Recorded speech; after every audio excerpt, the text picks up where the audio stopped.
So let's look at the subject. I'm gonna tell you why I'm disgusted. So tonight, looks like sex will be our topic of discussion. Now see, sex isn't evil, for marriage is why God made it.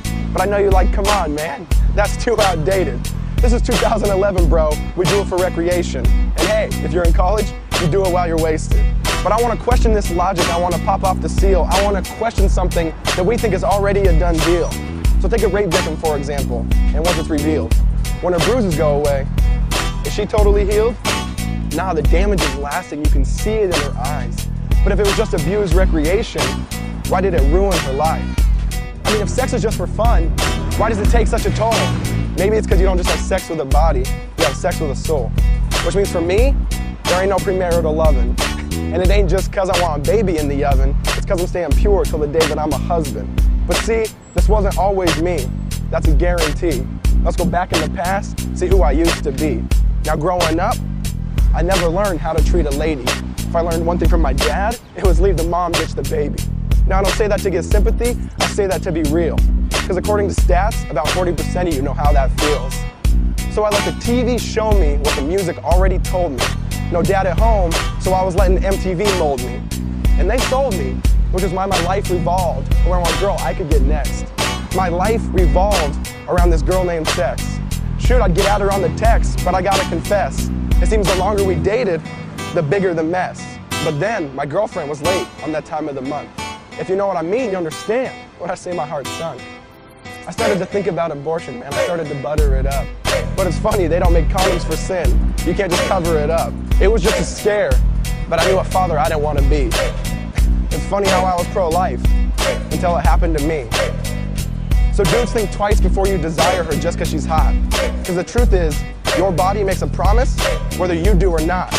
Sorry I digressed though, let's get back to the topic. How there's some dudes who pressure her even when she says stop it. You're not a man, you're just a boy that can shave and you put on a good cover. Because if you don't respect her when she says no, you certainly don't love her. So how about you start studying her heart, stop studying her booty. Or maybe invest the same amount of time in her that you do in Call of Duty.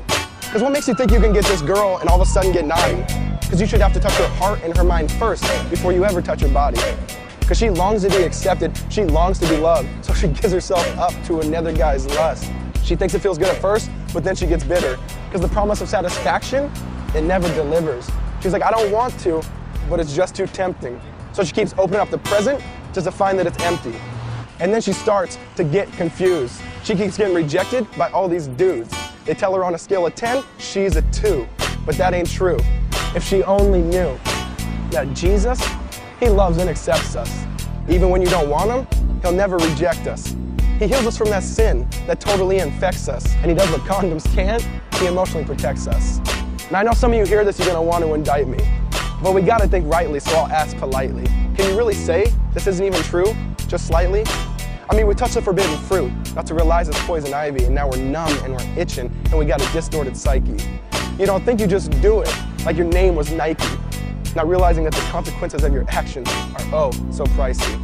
So this last story though is for those who think they're too dirty. This last story is for those who think they're unworthy. Read John chapter 8, the woman caught in adultery. The religious leaders throw her naked in the temple while she yells, "Don't murder me." They say, Jesus, the law commands us to stone this woman. And you hear the hate in their tone. Jesus pauses it and says, whoever's without sin, you can cast the first stone. I mean, can you imagine the sound? Silence all around. You hear footsteps walk away, you hear stones hit the ground. And then Jesus kneels down. The woman thought it was her demise.